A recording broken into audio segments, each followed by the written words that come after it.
What's up, everybody? This is John with Archer Film. Thanks to all my subscribers and return viewers. I really do appreciate the support. The channel's growing quickly, and I really do appreciate that. The purpose of this channel is to explore the greatest artistic medium that the world has ever known, film.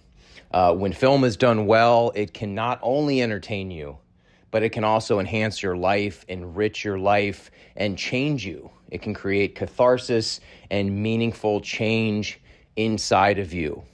That is the purpose of film when it's done well. I appreciate entertainment as much as anyone, and as you look at my channel, you will see that I do like mindless entertainment at times. But the idea of this channel is to really explore the deeper meanings of films, the hits, the misses, and all those things in between. So thanks a lot for watching and following along, and also commenting. If your comment is negative, but it's well thought out, if it's contrary to what I'm saying, but you put time into it, it does actually help. It may change my mind. It may enhance my taste and maybe alter what I already think of an existing film. So please, if you're going to do a negative comment, put a little thought into it. I read every single one, so thanks a lot. Okay, right off the bat, I've been reading and watching Stephen King's work my entire life. The first full non-children's book that I ever read was Stephen King's It. I was obsessed. The opening of that book remains one of the scariest that I've ever read in my entire life. I think I was 12 when I read it. I was 6 years old when I saw The Shining for the first time, and it scarred me for life and basically became one of my favorite movies forever. I read different seasons when I was younger, Pet Sematary, Misery. They were all great books. I messed around with some of his other classics over the years, like The Stand, but as I got older, they just kind of bored me. I started noticing some repetition, some a little bit hackneyed work, his overwriting style, strong openings, genius concepts to be sure, but then they tended to be bloated in the middle, and then mostly, disappointing endings, including the ending of It. So as far as his films go, it's more of a mixed bag for me. The Shining remains one of my all-time favorites. The Kubrick one, not the shitty TV version, that apparently King liked more than Kubrick's version. And I think that's telling of his actual taste. So in King's hands, his movies are often hacky, schlocky, and they lean heavily on a brilliant concept and, some cosmic Lovecraftian nonsense at the end. Like, how many can we end with the monster being an interdimensional alien? Ugh. So the best of his films, in my opinion, were made by great filmmakers who understand the medium. They take a great concept and figure out how to elevate it with a universal and meaningful theme. This is what Brian De Palma did with the mediocre story of Carrie. John Carpenter kind of did with Christine. Kubrick did with The Shining. And later on, Rob Reiner with Stand By Me and Misery. Frank Darabont did it with Shawshank and Green Mile and The Mist, and to some extent, Mike Flanagan did with Gerald's Game.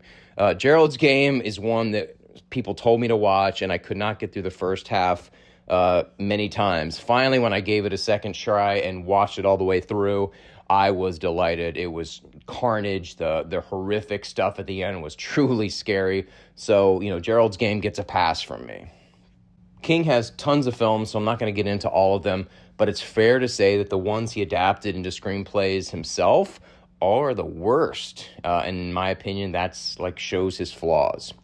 So It Part 1 as a film was incredible. Andy Muschietti knocked it out of the park. It is so viscerally scary to me. It feels just like the book. It feels almost identical. It's definitely my favorite King horror film after The Shining. The Mist is also excellent, and that's mostly for that unforgettable ending. So his dramas, like Stand By Me and Shawshank, are damn near perfect films. They obviously are huge cult classics as well, and I credit the filmmakers more than King. They're both based on short stories, The Body and Rita Hayworth and Shawshank Redemption from the Different Seasons novel, which they're good, but those films really explored a meaningful theme and elevated the premise to me. Also, Apt Pupil, very underrated. It is an excellent adaptation by Bryan Singer. The ending is different, but I kind of dug what Bryan Singer did. The film was mired in controversy during shooting and then afterwards because the parents of many of the young teenage boys accused Singer of inappropriate behavior on set, an accusation that's followed him forever.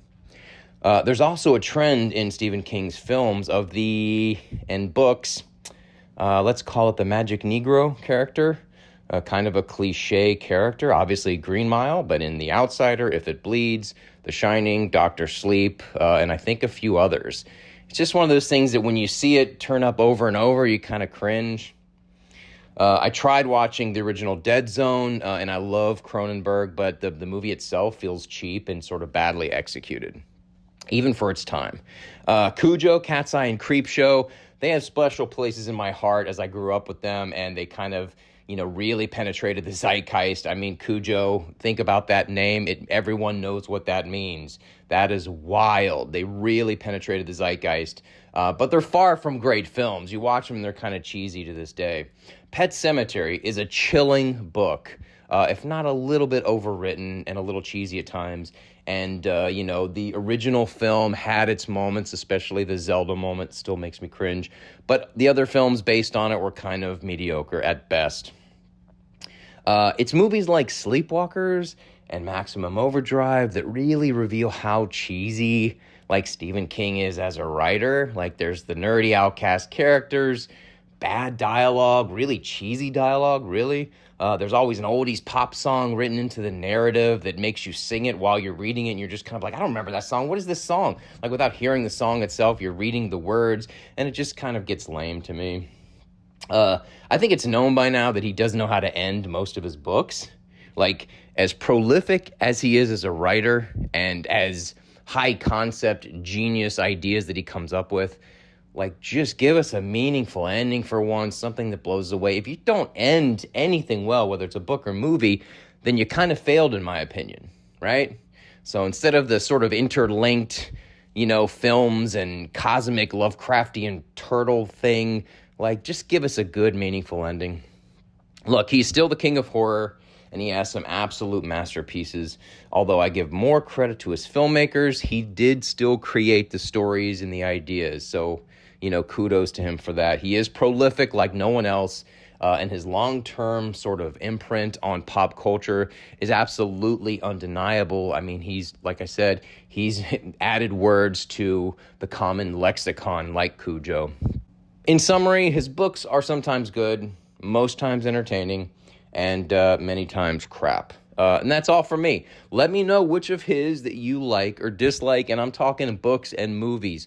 Go hard on this one. Dig in there. Let me know what you think. All right, thanks for listening, everybody. Subscribe, share, all that good stuff, and I'll see you in the next video.